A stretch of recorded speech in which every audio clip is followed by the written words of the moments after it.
Okay. Just going to quickly do a quick test. Give me just 1 second.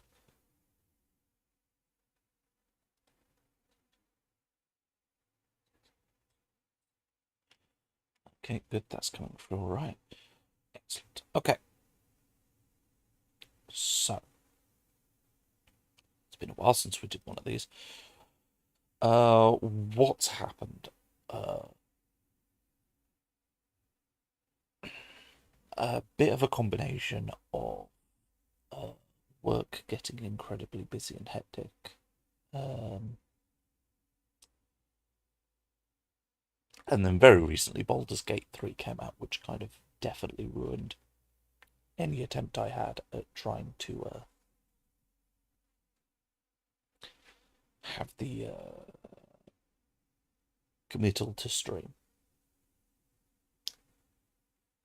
But so since last time, because I did check last time, we were going through Soulshaped, World Speaker progress, and then we did the lore stuff. So to describe what we've done since, we have completed Soulshaped and its subclasses. The subclass took a bit of a while. We have done the Psion class and its subclasses. We've done a first pass through them, converting them to this rule set. And we have finished the World Speaker class. There are a couple of bits we need to do, but we'll get onto that in a second. So since last time, how it now works is we are, when we hit certain milestones, I am uploading to a itch.io page a Word document version. Basically, this got too big for Google Drive. It got a bit clunky going from Word. How I originally worked it was one Google Drive. Then I was fine using the Google Drive, but people who were viewing on mobile were having difficulties, so I made a public version which copied all the pieces but broke it apart. That then got too big, at which, well, no, what happened was the mega document Google Drive that I was using to write got so large it wouldn't operate. So we moved to Word. For a while, we were running, as you would see in these streams, with me editing the core master document on Word, and everyone else kind of still working on the Google Drive. We were releasing a new Google Doc every time we did something new, but it took a lot of effort to get the formatting right, because especially when it came to tables, there was a huge issue transferring tables across between the two. They didn't like interacting with each other. So what we have done is we've now released a Word document, PDF. Well, for me it's a Word document, for the public it's a PDF that will be updated as and when we've done things. So the most recent PDF update has uploaded the Psion class. Once I've got a bit further in with the World Shaper, we will do a second update to the draft document that will include that as well. There's some other bits like I finally got through to do all the first inputting all the first circle spells, so that's cool. Until I come up with more spell ideas, then we might add some more in. And then at some point I'll get to working on the second circle. So yes,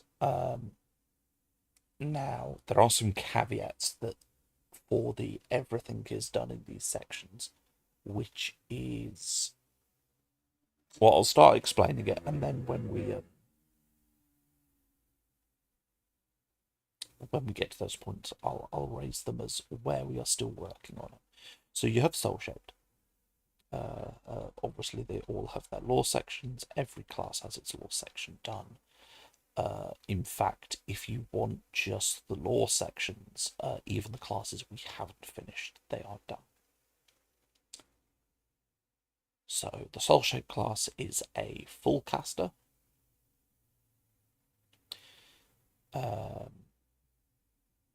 Obviously, you get your basic pieces. Their Mark of Fate ability is you can spend a Mark of Fate to, when casting a spell, choose one meta magic option. You can select a meta magic option, which does not have to be one that is known. So you can pick ones that you don't know normally, whose soul point cost is equal to or less than your soul shape level. You can apply the chosen meta magic option to the spell without spending soul points. Inspired action is you can expend a hit die to recover some soul points. Soulshaped's been a very interesting class, and now the subclasses are done, I can kind of go into a bit more show detail about it. So how the Soulshaped works is, first level you get your subclass.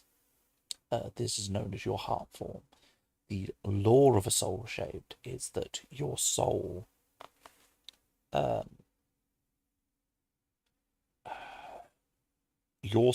was touched by a supernatural entity, and it left a permanent change upon the soul. It isn't like you've been touched by a dragon and now you are a dragon. It is your soul has been altered by the power of a dragon, so your true form is somewhere between your original form and a dragon. Very much left up to the player to decide where that line is. You also get your spell casting. You are a cosmic caster who uses determination. You do not get the ritual caster spell tag, class tag, so you cannot do ritual casting. Your version of Cosmic Bolt, if you choose to get the cantrip, is you roll. You could pick one of your damage die rolls and use that as the damage type. You have soul points. These are equal to your soul shape level. You can never have more than your soul shape level, and you replenish them on a long rest. You can convert them into spell slots. It's like sorcery points. Then you have meta magic. We'll get onto that in a bit. First revelation. So at third level, so I'll quickly jump down to give you an example. Let's go Dragonheart. So Dragonheart is a subclass. Your soul has been touched by that of a dragon. When you get this feature, you pick a Dragonborn or a Kobold ancestry. You gain that ancestry in addition to your regular ancestries. Most of them are templates, so it's things like Element Touched, Heaven's Touch, Mass Touch, Outside Touched. You get, for the templates, the opening features that you get for automatically purchasing a template normally.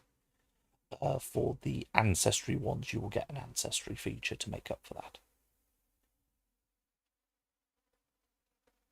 What this means is, for soul-shaped class features, if it references your template or your ancestry, your Heartform template for this one would be either the Dragonborn or Kobold ancestry, depending on what you picked. So the first revelation is the first major change to your form. You get to make a change based off your current size category. So taking into account the entity that changed you and what you believe their true nature should be, you get to make a choice. So if you're a medium size category creature, You can, basically, no matter whatever size category you start as, you can go one up or one down, with the exception of tiny, because there's nothing smaller than tiny. So if you're tiny, you can stay tiny or be small. Small, you can go to tiny, stay small, or be medium. Medium, you can be small, stay medium, or be large. Soulful Insight is, if you fail a trait test that isn't an attack roll, you can spend a soul point to get a reroll. And then this is what we're talking about with your heart form.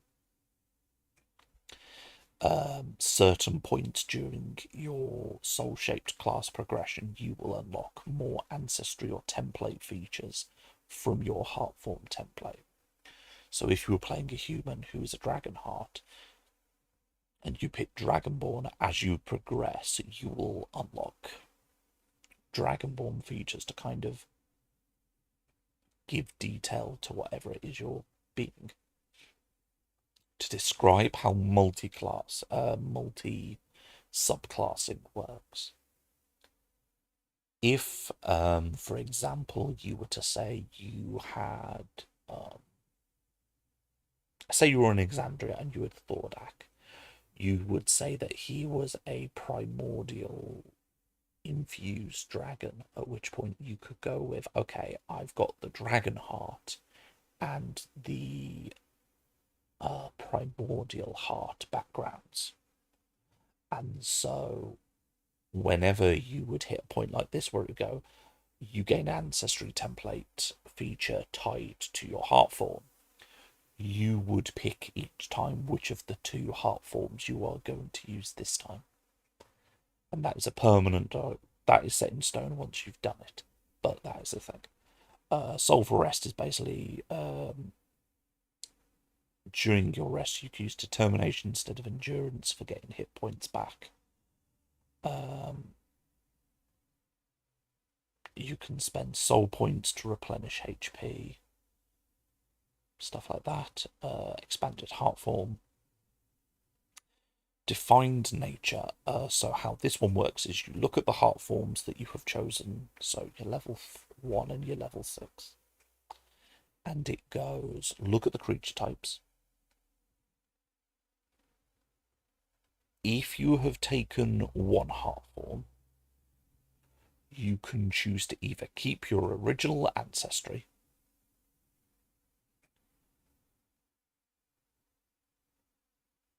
and gain the new template or ancestry creature type, or you can choose to entirely become the creature type.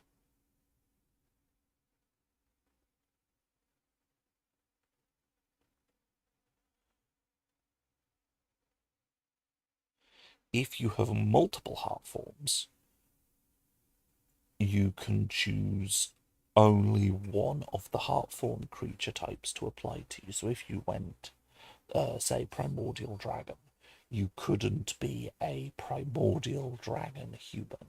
You would have to pick primordial human or dragon human. So you would pick whichever creature type you felt best reflected you. Tap into the future. You can spend a soul point as an action.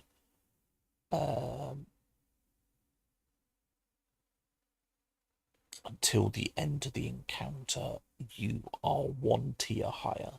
So effectively, say you were level 6 and you use this, and you've only gone to Dragonheart.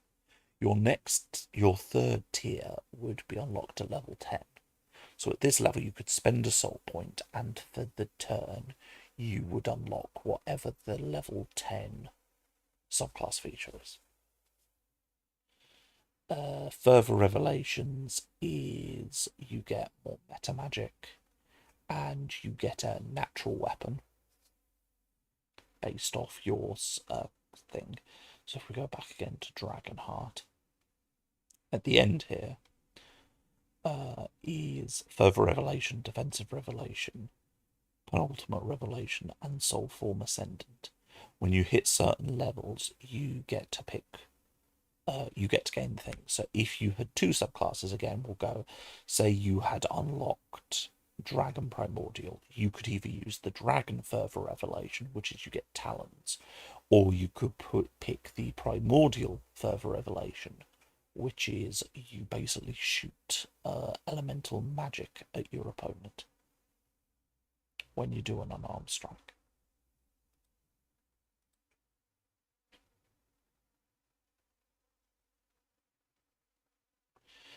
Then you get your expanded heart form, tap into the soul.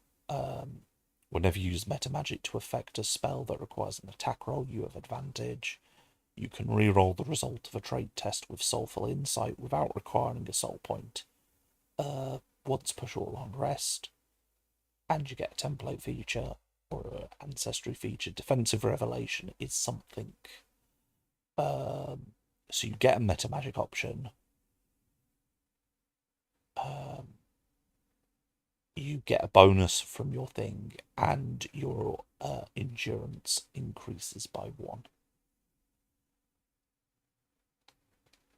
Then you have your final heart form ability, Overflowing Soul. You regain 4 soul points whenever you roll for initiative. In just a second. You can use 2 meta magic options per spell, and when you gain this feature, you get another ancestry feature. Penultimate Revelation is more meta magic, and you get another heart form thing. 18th level is Power of the Soul. So you can basically use the wish spell. And Soul Form Ascendant is you get your final feature of your heart form.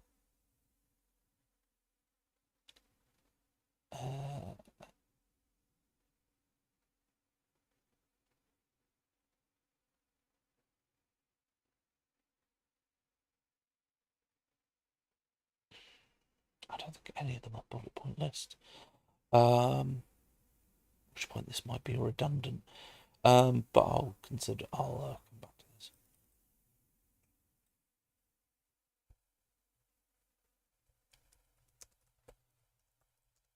I think at the time I was thinking very much the 5e Paladin, where you get a bullet point list of things that you get, but it turned into something different. And then you get your standard, you become legendary in a trait, and you get some more trait points. So that's that. Your meta magics are better range, change damage type. Careful is...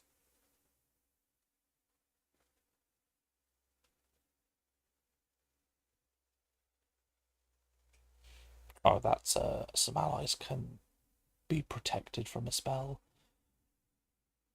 Oh, distance was range. Which one was extended spell? Oh, that's the duration. Explosive is what it says on the tin. You make a spell have a small AoE. Focus spell is reroll misses. Empowered spell is reroll damage dice. Heightened spell is disadvantage on trait test to resist it. Morph spell is alter conditions. Quicken spell is make it 1 AP. Subtle spell is no somatic, verbal, or material components. Twin spell, it's twin spell. Unstable spell is you can cause it to basically chain based on your dice rolls. And volatile spell is you pick a damage die result and apply that condition via the spell. And widen spell is if it's an AoE, you increase the size of it. So we have Cosmic Heart, which is Fate Touched. As its template, when you spend a mark of fate or a soul point, you roll a d20. If it's equal to or less than your skill bonus, you roll on the cosmic chaos table to get that effect. Overflowing potential is you can never have more soul points than your soul shape level plus your skill bonus.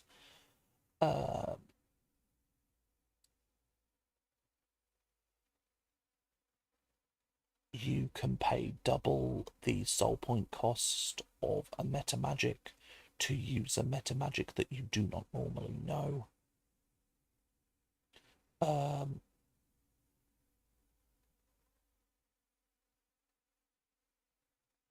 But you immediately get a cosmic chaos roll. Nudge the chaos is basically you get to alter the cosmic chaos table roll.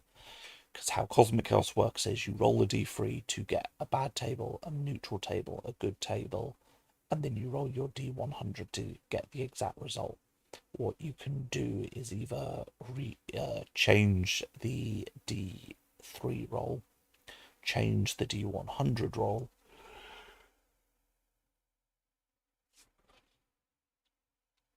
I can't remember what the third one is now, or I think it's just a flat reroll. And then embodiment of chaos is you can convert spell slots up to 9th circle instead of 5th circle. And then your things is basically you have random punching, random damage punching. You get mage armor. You have basically mage armor at will. Ultimate revelation is you basically can prepare from any of the magic spell schools instead of just cosmic, and then you get 10th circle spells. And then you have a random table, which we're partway through. This is one of the things where I said we are technically done with Soulshaped, but we're not, because we've still got to do the table. Dragon Heart is you get either Dragonborn or Kobold. You get Dragon Scales for defense, Dragon Breath for an attack. Your third tier is based on the damage type of your breath weapon. Your spells that deal that damage type get bonuses to re-rolling rolls of a 1. Using determination, adding determination to the damage roll, increasing the range. And then you get Dragon Wings. Then you have your further revelations or claws. Your defensive revelation is you can give yourself resistance to other damage types.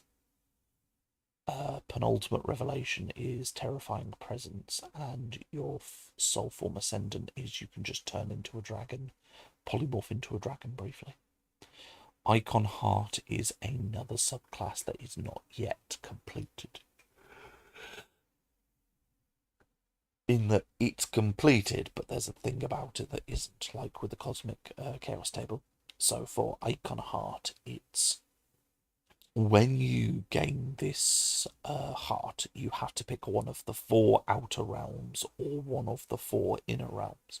So air, earth, fire, water, fungi, metal, thunder, wood.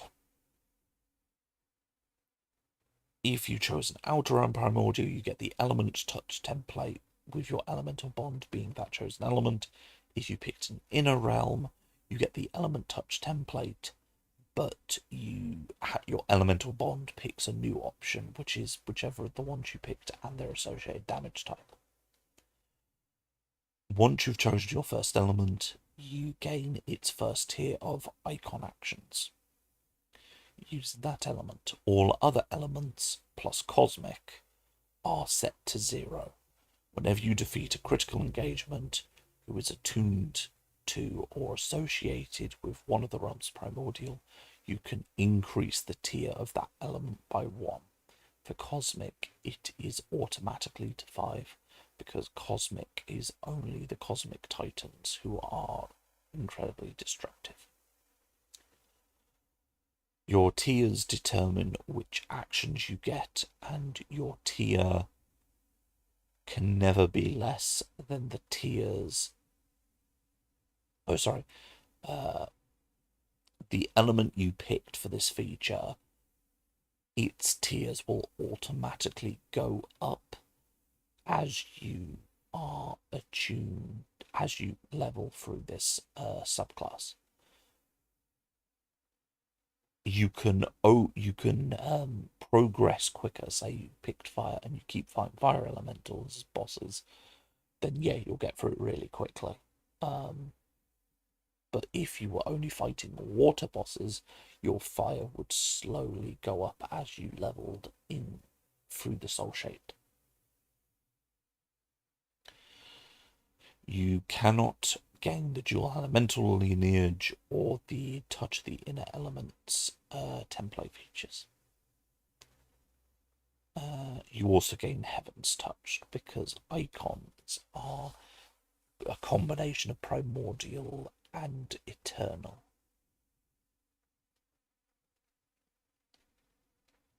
Your other first thing is the iconic actions, so you get the martial class tag, proficiency, martial weapons, medium armor, shields.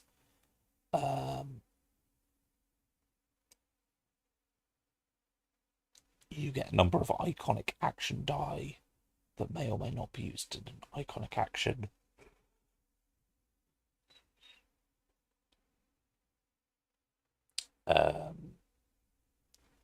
Each action will have a variant based off which realm you are channeling when you perform it.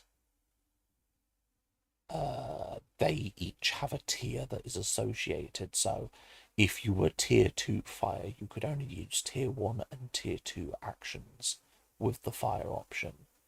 But if you were also tier 5 water, then you would get to use all of the water actions. But if you had nothing in cosmic, you would get to use none of the cosmic versions of the actions.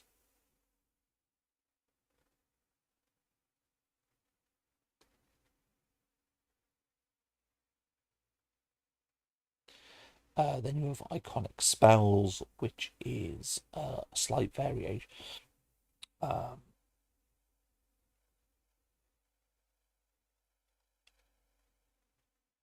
So unlocking your first tier element will give you an expanded spell list based off which the elemental realms you are tied to.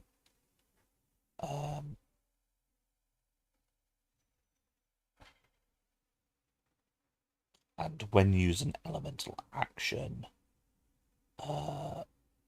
when using an icon action, calling upon a specific element, or casting a spell with the associated spell tag or spell school for that realm, you get resistance to that damage type until the end of your next turn. So there's kind of a fun play of how do you use your different stuff.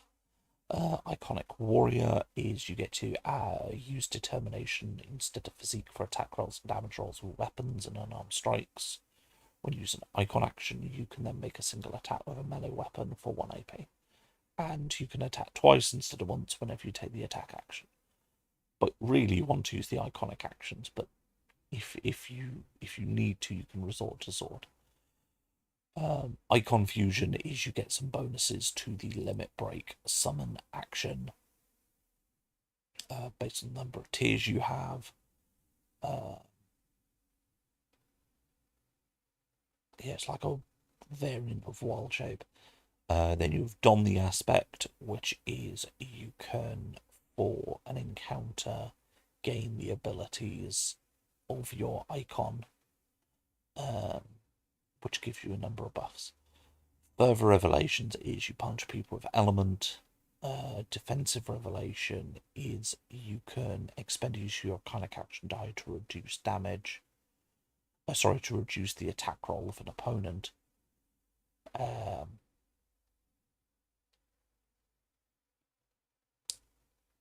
Penultimate is you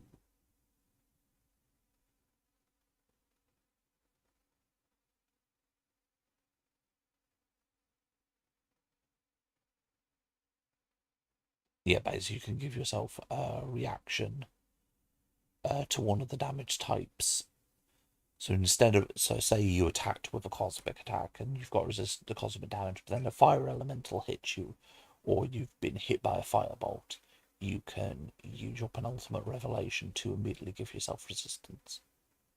And then you have Soulform Ascendant, which is a bunch of buffs.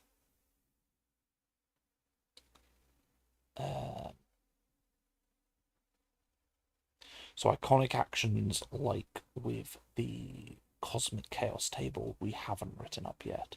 So that's one of the other things we need to sort out. Eternal Heart is your bond to Eternal. You've got the Heaven's Touch template. So theirs is you can heal or harm by touch. You get bonuses to your spells, very similar to how dragons did. Eternal's Boon is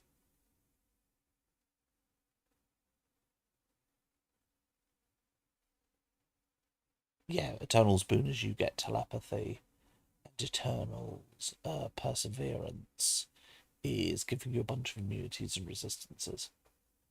And bonuses to healing yourself.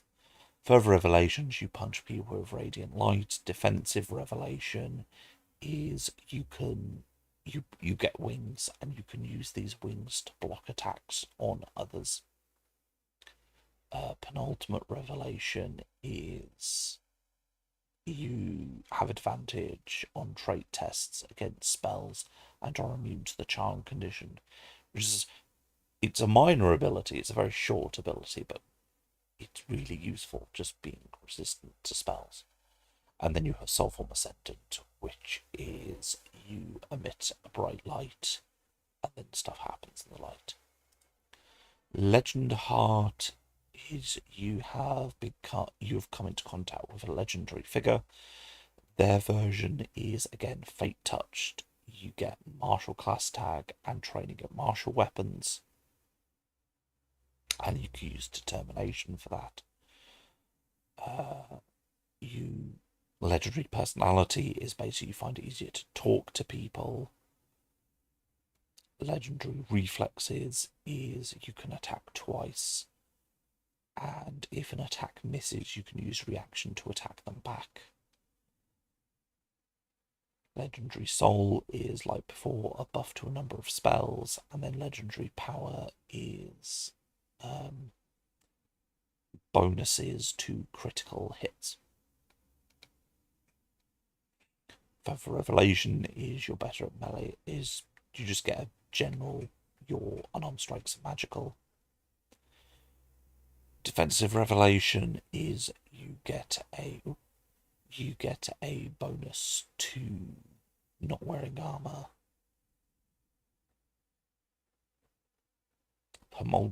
Penultimate Revelation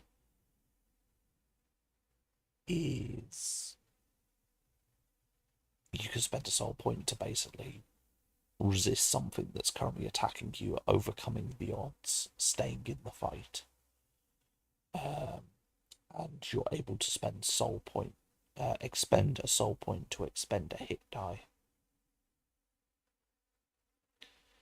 And then your ultimate form is if you add your determination to a damage roll, you double it. Mast is your tied to the evils, so yours is the Mass Touch. You have to pick Beast or Courtier, and you get either training in martial weapons, or if you pick Beast, or you get training in some skills if you are Courtier. You basically get to Hulk out briefly, gaining a bonus for an encounter with Mask Infused Form. Second tier again is buffs to spells, Mask Boon, Telepathy, and then fourth is Invigoration, which basically lets you, when you enter the desperation condition, automatically trigger your Mask Infused Form without expending a use of the feature. Further Revelations, you have Demonic Claws. Defensive Revelation is you can choose a damage type to get resistance to it, and if you're hit by something, you can alter your resistance. Penultimate revelation is you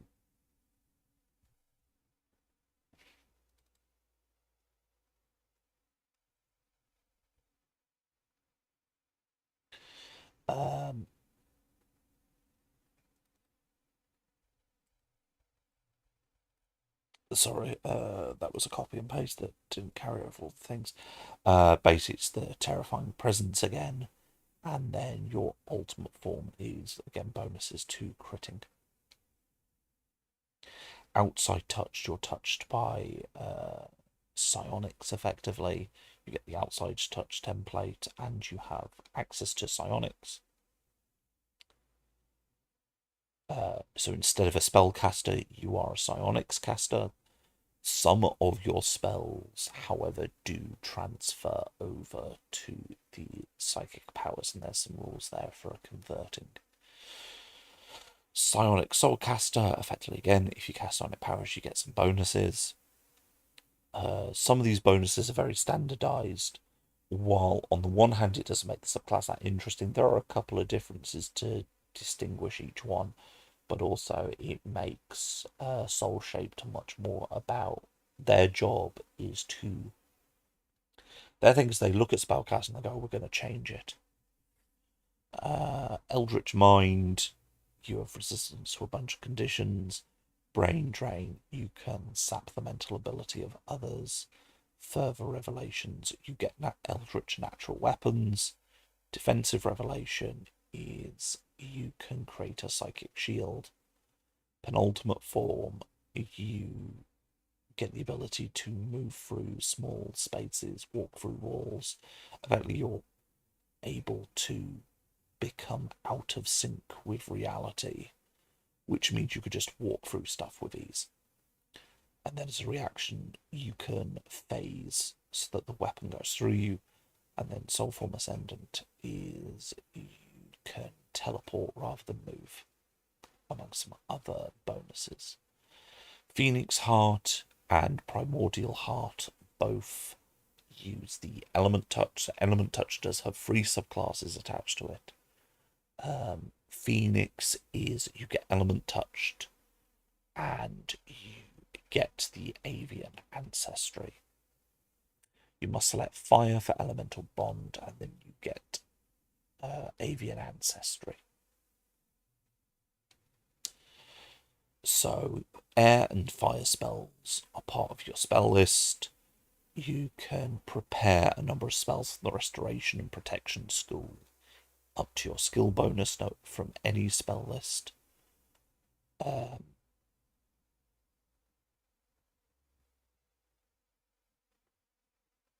And if your air spells do lightning damage and fire spells do fire damage, you can choose for the damage to be fire lightning.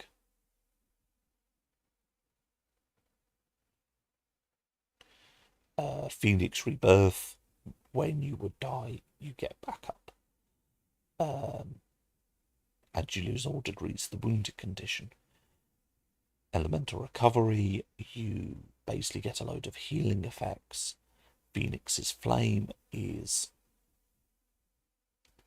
you get bonuses to the damage of air and fire spells, and you can use AoE spells with those tags, and any ally in that space you can choose to heal instead of deal damage to. So Phoenix is about taking air magic and fire magic and kind of combining them into restorative abilities. Because Phoenixes for this are Phoenixes are not the fire elementals. They are elementals that exist where energies of fire and lightning, fire and the air realms combine. Which, if I recall, which is partially tied to the fact that the realm of life is connected between fire and air.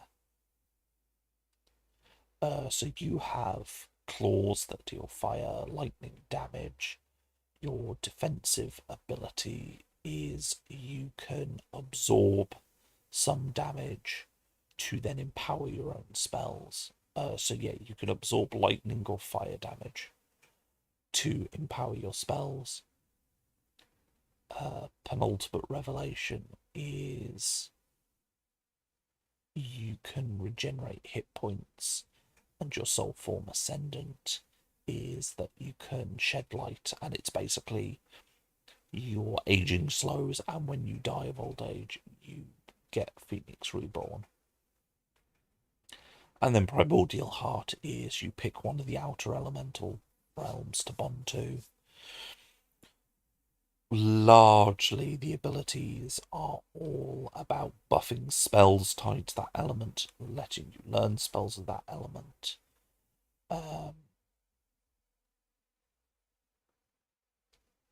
Giving you bonuses to socializing with entities from those realms. Yeah, largely it is buffing those kind of spells. And then your further revelations is you punch people with your element.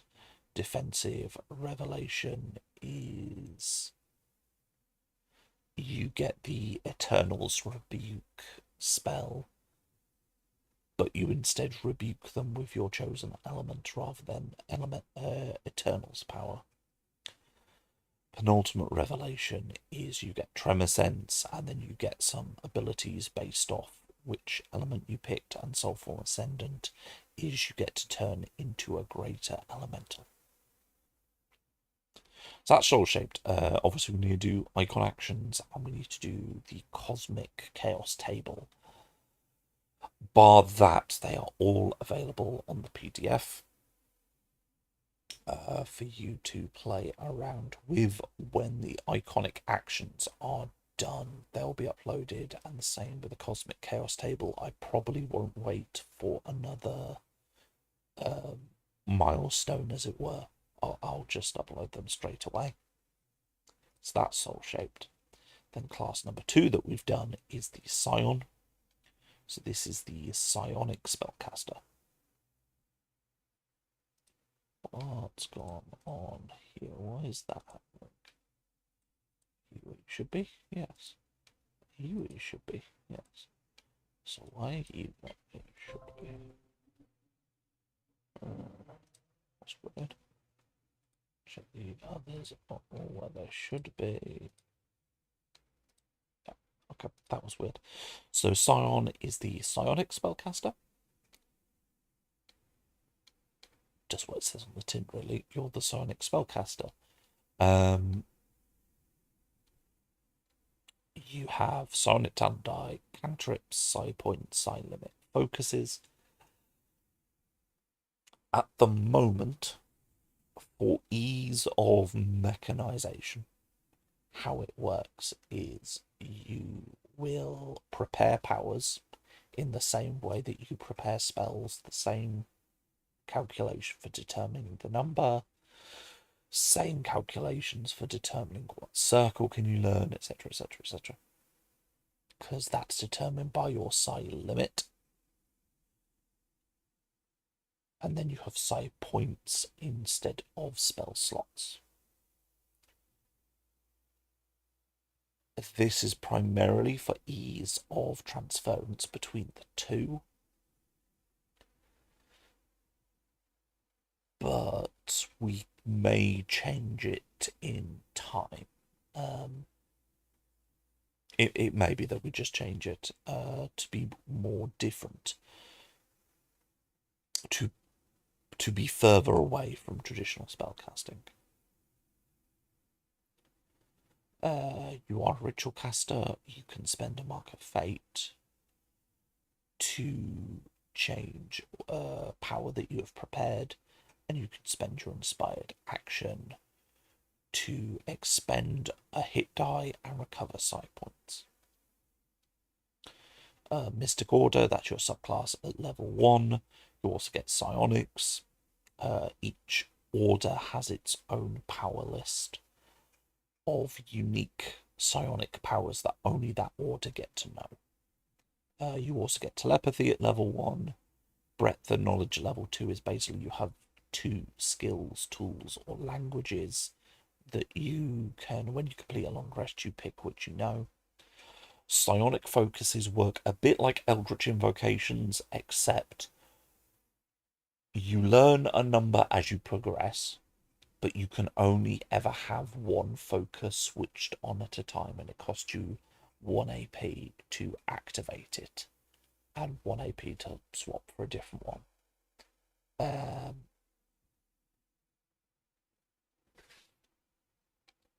And they each have a passive effect. Psionic Aspect is at level 3, you get some psionic talent die, which was noted in the class table. Now, as you progress, your die will go up in size and you will gain more. They replenish on a long rest. You do have an action for 1 AP. Once per short long rest, you can replenish 1 expended talent die, and you pick mind, body, or soul. If you pick mind, you basically get to add your psionic talent die to the damage roll of a psionic power. If you pick body, you can either, for a scene, if you are playing in narrative time, or you can, for a turn, if you're in active time, if you're in combat, gain an ability based off an animal. So you could, for example, grow appendages to boost your speed. You could grow armored plates to protect yourself, and the roll of your psionic talent die will determine the magnitude of that effect. And then you have soul, which is when an ally would fail a trait test, you can roll the psionic talent die to add it to the result. Psionic Rest is you use knowledge instead of endurance for getting your hit points back. And you can expend psionic talent die for a bunch of effects. Level 5, you get telekinesis, where you can use objects to attack people or just throw stuff and people around. 7th level, you've commune with the Thought Web, which is...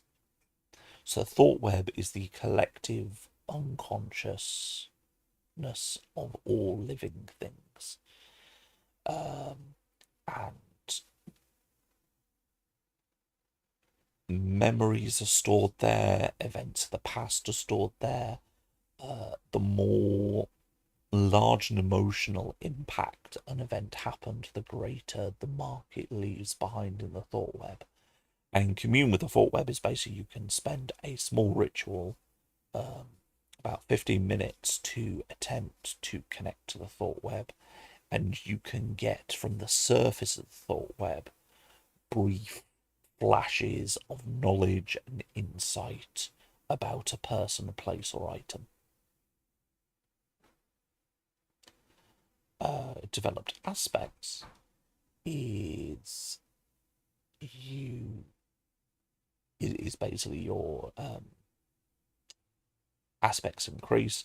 So mind is when you complete a long rest, you can pick a psionic power from any power list. You know you have that power prepared for the day.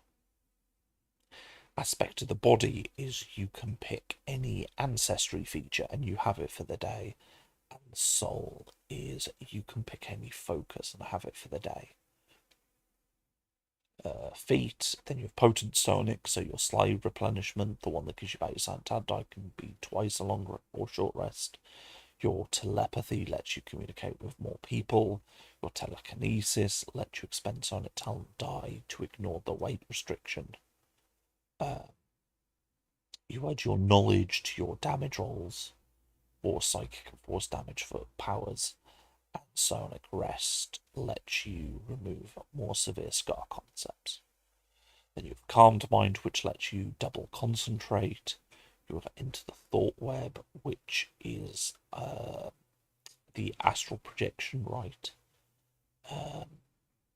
And basically you can go deeper into the Thought Web to get more information and get more effects. But the problem is, the deeper you go, the greater the threat. Refined aspects is you continue your development of your psionic aspects.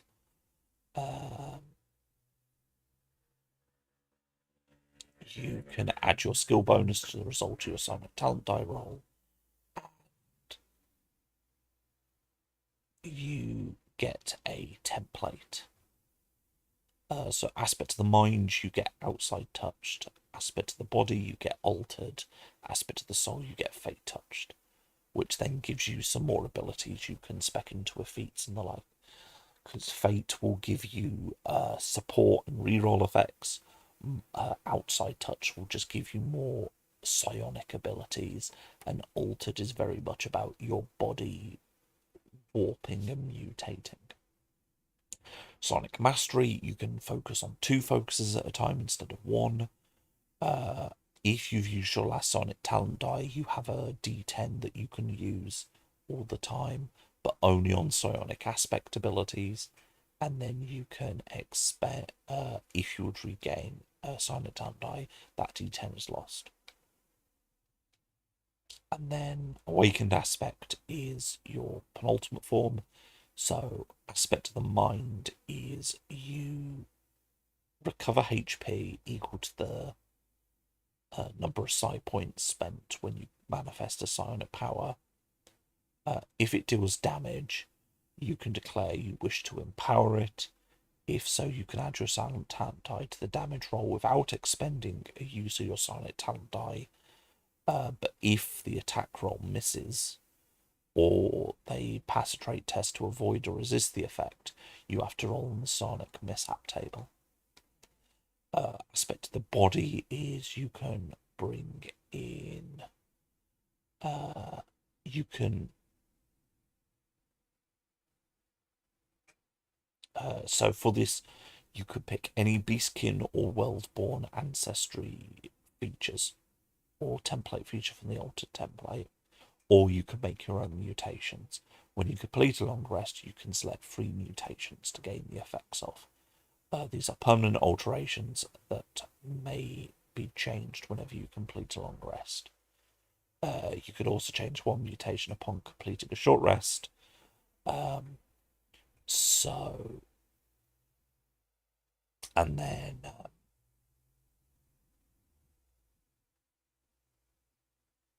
when you get the desperation condition, you get an emergency mutation to try and help you through. And then aspect of the soul is effectively with the null field power around you. You are a psychic null.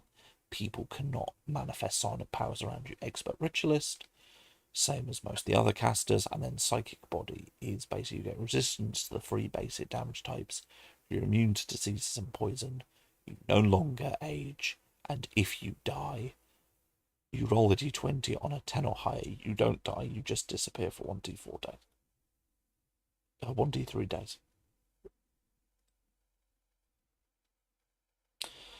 I'm not going to go through the psionic focuses and subclasses because they're very much like earlier game development stuff. They haven't really changed.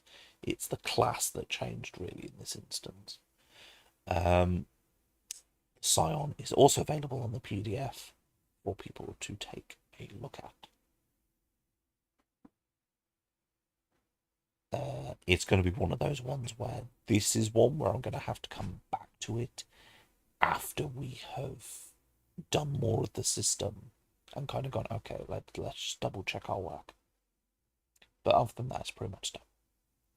Then we have World Shaper, the World Speaker. This is it. This is the last of the classes, and then we are caught up. We have been going for I don't know how long. I don't know if this will time. Nearly an hour.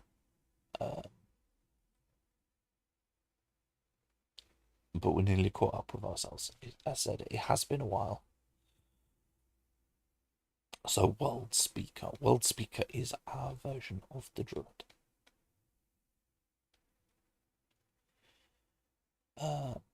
It is a full caster still, but the this bit will be new max elemental bond tier, and it will make sense in a minute. Obviously, it's D8 hit die, is a ritual caster. Your mark of fate is you can expend a mark of fate when an ally fails a trait test as part of.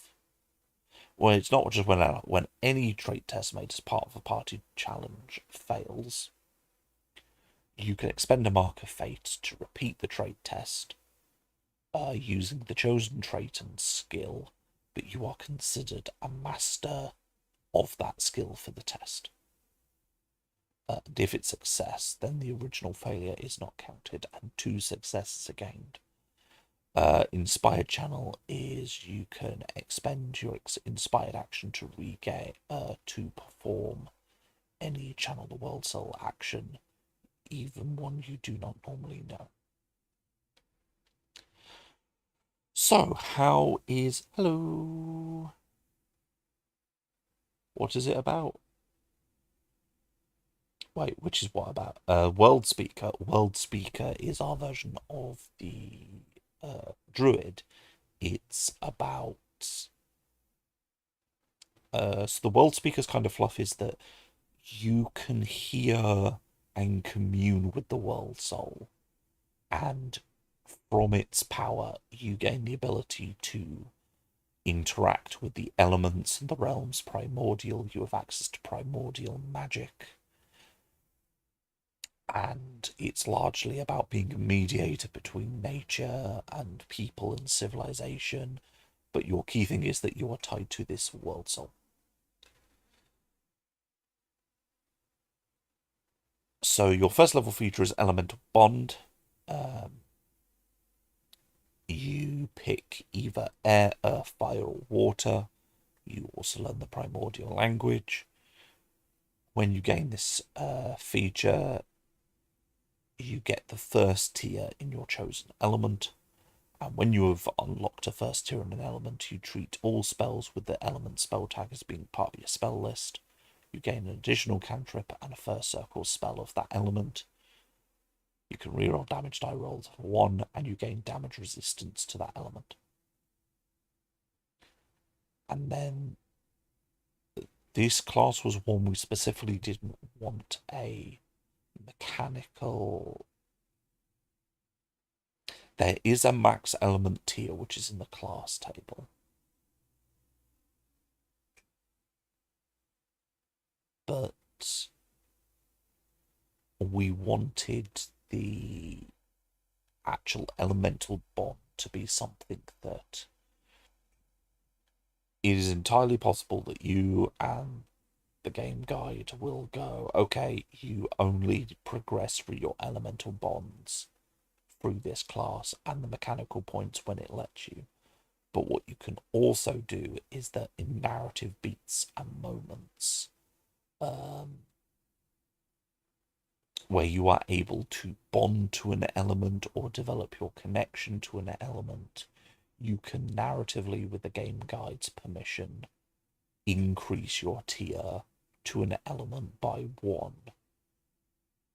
Because effectively it's you pick one to be at tier 1 and the rest are at tier 0. And then as you're narratively telling your story, you can choose it where it's appropriate, you can increase these bonds. But they do have a cap of your max bond tier as you progress. So your spellcasting, your primordial caster, each circle will have its own spells, and then your beast weapons and primordial bolt gain the appropriate tag based off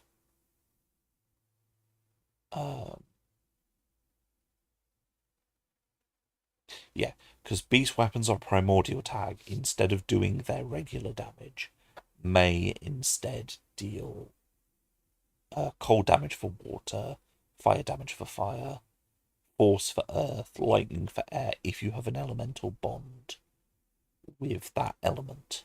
And then they also gain the spell tag, so they're affected by abilities that affect the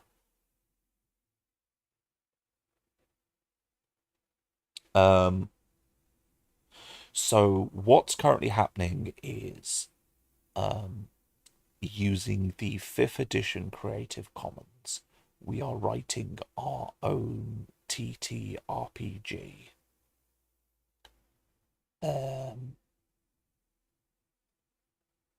The original intent was that it would be kind of something that if you were playing a 5th edition game, you could go, okay, I want to use this class instead, these subclasses instead. But as we have written the rules, it has kind of deviated further and further and further and further away from 5th edition. So there are a number of elements where it works like 5th edition. There are a number of elements where it doesn't. But it is a game where the core rules are written. We are currently up to writing about classes, the character classes that you can play and their subclasses. As I said, the core rules were pretty easy. the actual writing core rules, pretty easy. Coming up with the classes and how we want them to work has been the difficult part.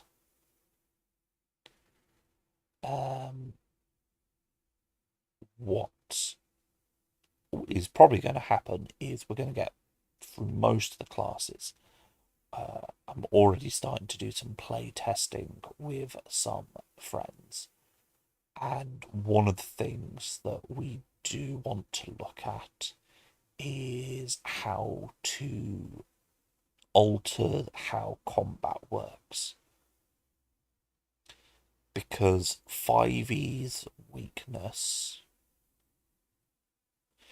tends to be that combat can be very dull. So one thing we want to look at is combat and how that operates, how that works. So we're starting with small changes, like we use action points rather than action bonus action. But it's very much going to be as we play test and as we see combat and go, okay, is this working how we want it to work? It may be that we deviate even further along we kind of deviate further off the path, as it were. Which is fine. If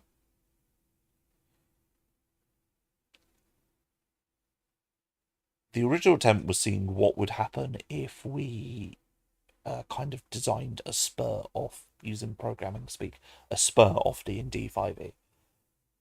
And if it turns out that actually it ends up pretty far removed from D&D 5e, through natural design, playing around, trying different things, then great. But it's very much going to be a wait and see on that one. But it is going to be its own game, as it were, in the end. So yes, so second tier you get Channel the World Soul. You get Summon Spirit, and then you pick one of the options, which are Lay Walker, Wild Mender, Wild Shaper, World Shaper. And you can expend a use of your Channel the World Soul to either summon a spirit, which is Find Familiar, or into whatever it is that you have chosen. So Lay Walker is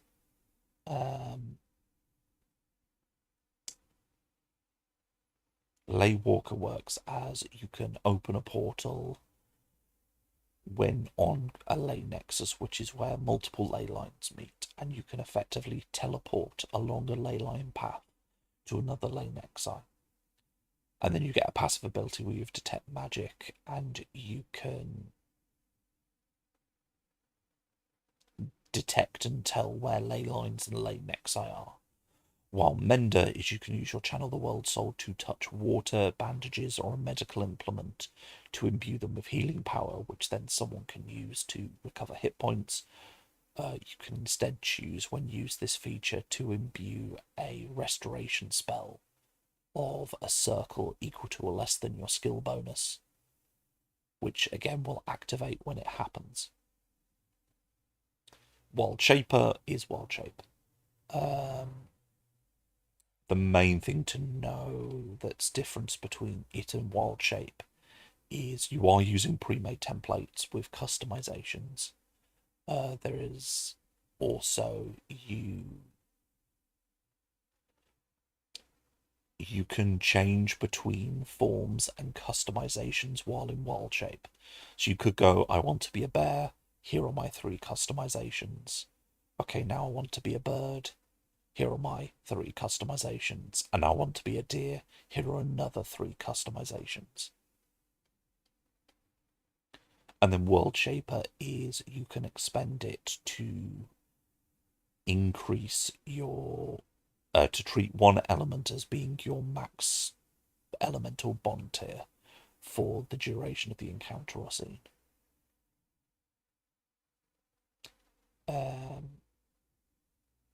And you can throw around your element to do some damage and knock people about. Then you have Speaker's Path, where you pick one of the following things. So Channeler is you get an additional cantrip and spell. Guardian is you get medium armor, shields, martial weapons, and the martial tag. Sage is you get some knowledge, you get some skills. And Speaker is you get the right of hearing and an additional first circle spell with the ritual tag. Then you get your subclass at level 3. Feat, elemental channel, so now your max bond becomes 2, and if you have bond 2 in an element, you can increase its range. And then your channels also get a buff. So Summon Spirit is basically your familiar gets a movement speed based on the element, and their natural weapons deal that kind of damage. Laywalker is you can use ley lines and ley nexi to boost the power of your rights and make it easier to succeed them. Wild Mender is you can do an AoE heal.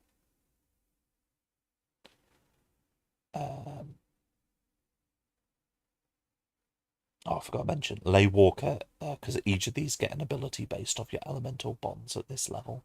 On a ley nexus, you count as being 1 tier higher than each element. In each element, Wild Mender, you get, if you heal someone, they also get resistance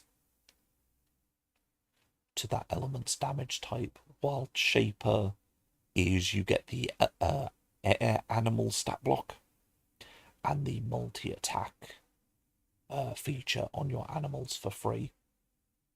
And then your animal form also gains the appropriate movement speed, and it deals the appropriate damage type instead of its normal natural weapon damage type. And then World Shaper is you can make a cube of an element whose size is based off your elemental tier, and you can move it, shape it, change the state of it. Primordial Recovery is that during a short rest, you can expend a usage channel the World Soul to regain a spell slot, and you can, if you're on a ley nexus, you can recover the use of any spell slot. Any individual who uses their hit die to recover HP while by a ley nexus, add your intuition to their hit for each hit die to the amount of HP recovered. Wild Speaker is you have always speak with animals and speak with plants. You can cast them at will without consuming a spell slot. Tree Step is you can teleport to trees you can see within range, or plant creatures whose size category is your size or bigger. Elemental Infusion is Elemental Bond 3, which is you can replace the damage type of weapons or cantrips with your element, and if you're of Wild Shape, you can turn into an elemental. Expanded Paths is each of these gets a buff, so Channeler is you add your intuition to the damage dealt by primordial cantrips. If the cantrip already adds your intuition, add it again. You replenish expended uses of your channel faith on a short rest. Guardian is use intuition instead of the usual trait for attack and damage rolls for weapons and unarmed strikes. And you can replace the damage type of the weapon with radiant damage. Sage is you. Oh yeah, you can use intuition. Add your intuition to the skill bonus for trait tests made using skills and tools you gained from World Speaker and your class features. And then Path of the Speaker is you get commune with nature ritual prepared, and you have advantage on trait tests during the performance of a ritual, and can always use intuition instead of the normal trait for a primordial rite. And you get an additional channel of the world soul thing, so you could at this point be wild shape and wild mender, or you could be, if you want to go really elemental, lay walker and world shaper. Then you get your extra circle ability, aid of the world. You call upon the assistance of the world. It's a bit like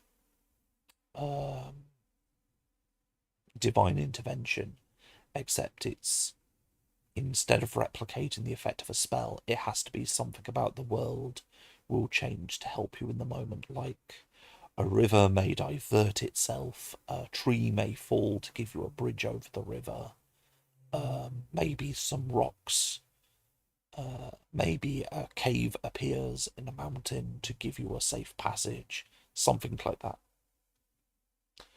Continue progress. Your elemental tier is now 4. Your bonus for this was dependent on the element. It's basically you get movement speed, a breathing spell applied to you, and a defensive effect. So air is ranged attacks. You have bonuses against ranged attacks. Earth is a bonus to your hit target. Fire is you can retaliate with fire against people that hurt you. And water is you can move through occupied spaces of other things and get the dodge action for 1 AP. You get an extra you get a third speaker path and a third channeled world soul feature. Then you got speaker circle, champion of the world soul. Lay walker now lets you, during a short rest, recharge your magic from a ley line or ley nexus, at which point you can expend a number of spell slots whose cumulative spell circle is equal to your skill bonus, while Mender is you may add your skill bonus and intuition to HP and BP from restoration spells if they don't already do so, and Wild Shaper is you can ignore you can perform somatic and verbal components while in B shape. And then World Shaper is you can ignore verbal components with an Elemental Bond 3 and somatic components from Elemental Bond 4 for your elemental spells. Elemental Ascension is tier 5, which is you get immunity to your element's damage type. And you can, if you have tier 5 in multiple elements, you get to merge their damage types together.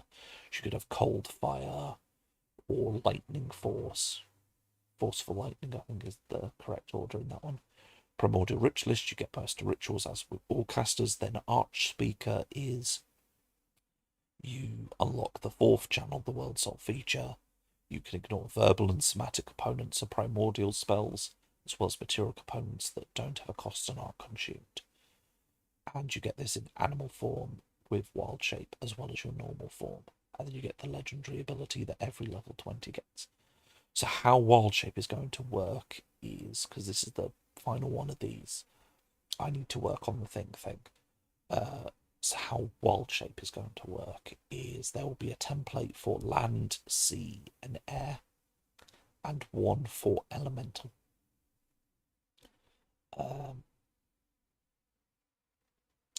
And then you'll have customizations that can apply.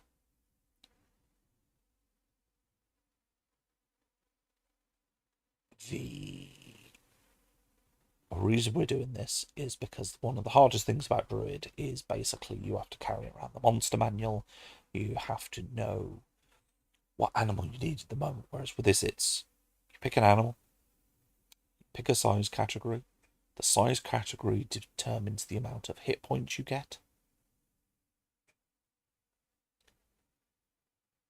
You will get a natural weapon attack, and you'll get a basic stat block.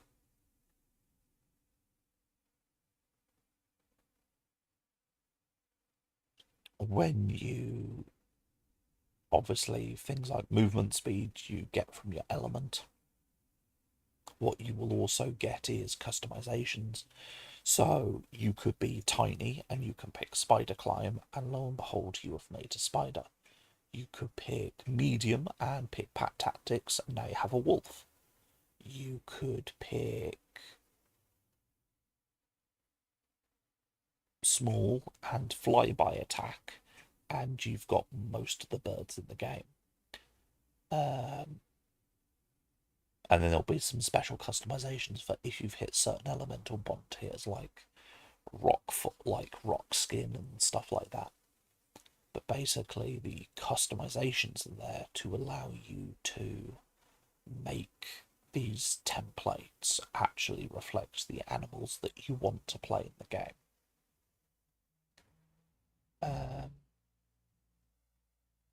So that's the plan there.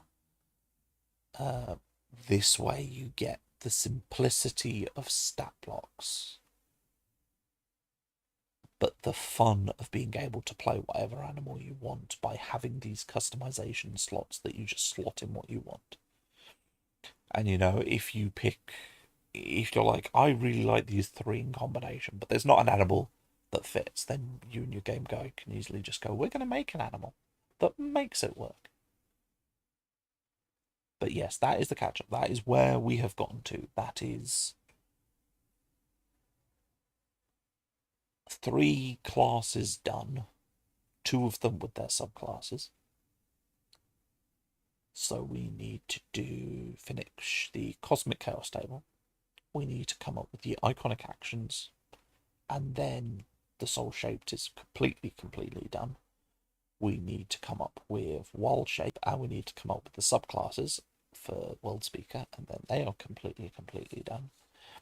And then our next steps from there is, I'm not 100% sure yet. Part of me wants to get rid of Pact Bound, because then we've got all the casters done.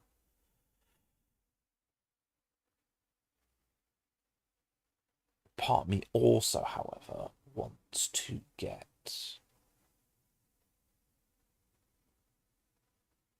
martial artist and specialist done. So we will see. We'll see how I'm feeling, which one kind of keys off the mental, I know what I need to do here, blah blah blah blah blah, the most.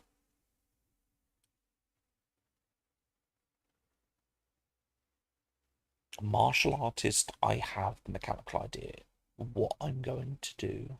Specialist, I don't know what I am going to do, but I kind of know the game's design goals, if that makes sense.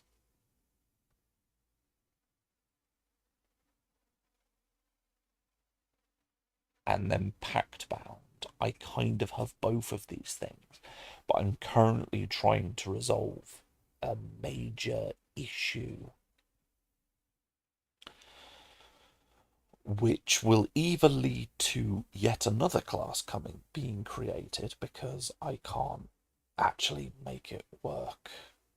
I just, that there is no way that I can physically fix the problem, or we're able to merge it with the class and everything will be great.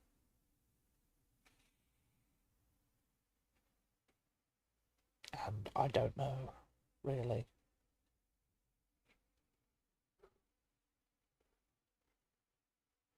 I really do not know how to resolve that issue. So, but then again, I also said I didn't know how I was going to do the elemental thing with this, and I think I've come up with something quite neat.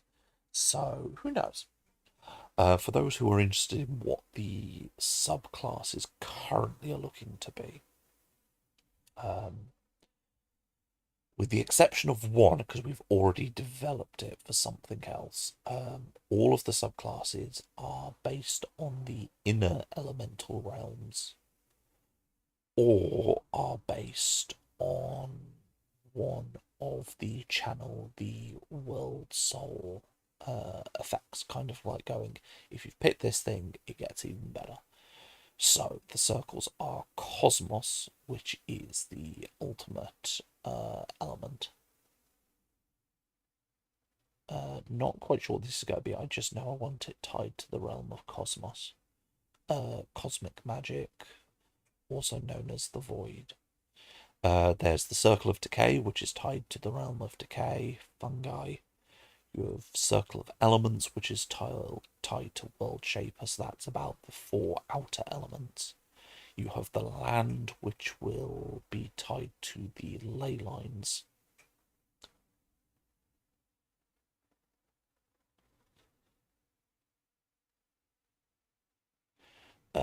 There is Circle of the Life, which is tied to the realm of life and wood, which will probably be tied to Mender. Circle of the Shaper, which is tied to World Shape.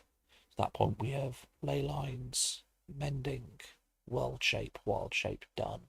Realm of Thunder is Circle of Thunder, and then all the inner realms will have been covered. Oh, that's concerning.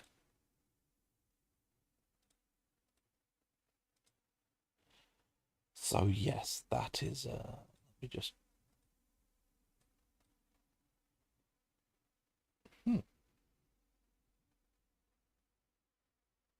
Chat disconnected. That's not. Oh, that's why. We have. Give me just a second.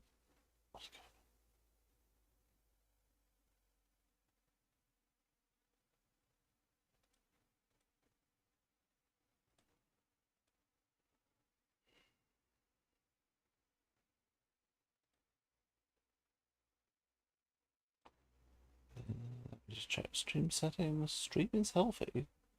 So yeah, it's. Oh, it's disconnected and hold on.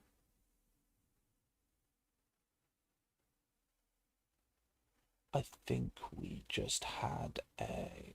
Oh, don't tell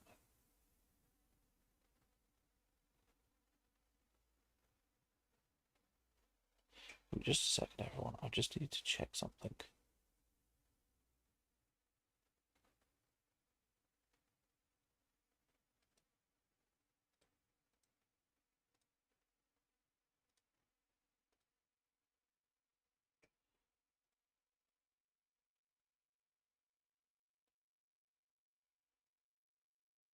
Right, I think we just had that thing where the internet just cut out.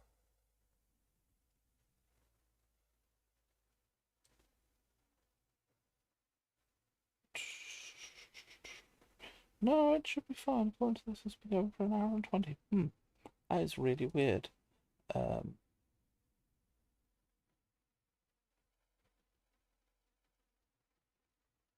very strange. Okay, yeah, no, everything says it's working. Okay, sorry about that. We had the YouTube stream interface just went very weird. Right. So yeah, so you got land, life, shaper, thunder, cosmic, decay, elements. No idea what we're going to do for them, but the theming is.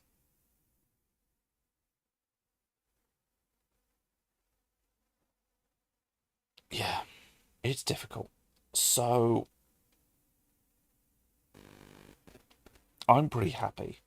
What I'm going to do, because we have been going for about an hour and a half, is I'm probably going to call it there. So here is what I am hoping to get done by next time. I want to get the iconic actions done, because then we can put a capstone on that. Because the thing is, I can technically, I could easily go, yeah, you can play the Cosmic Heart Sorcerer, because the subclass features are there, just not the giant table. Iconic actions, kind of, you can't. Oh, what are the class features? So that needs to be done.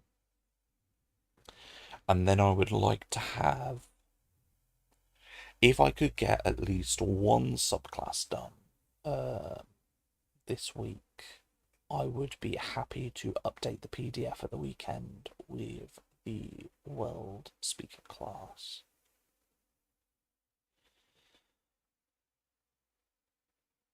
If I could get more than that done, that'd be fantastic. But one of the reasons I haven't streamed a lot is I've really gotten addicted to Baldur's Gate 3. So it's going to very much depend on how well do I do at not getting addicted and sucked into Baldur's Gate 3.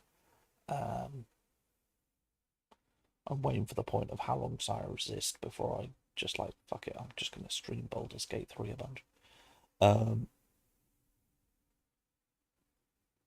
And yeah, and then what we might also end up doing is me going head empty when it comes to subclasses. Let's jump ship and start working on another class.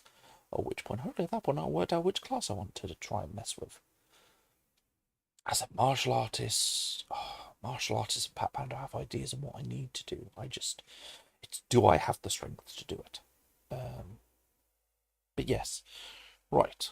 So with that, I'd like to thank you all for coming. Thank you all for joining. We will, as always, post on the Ko-Fi when we will next be when the PDF gets updated. We always let folks know on the Ko-Fi. So thank you for coming. Thank you for joining. We will see you all next time. And actually, what I would like to do next time is maybe work a bit more on D23, because we have really fallen behind on our D23, because kind of writing a whole system. But if I can get some D23 done, what it also does is it gives me a chance to develop combat encounters and some things to playtest. Ha ha ha. So, thank you for coming. Thank you for joining. See you.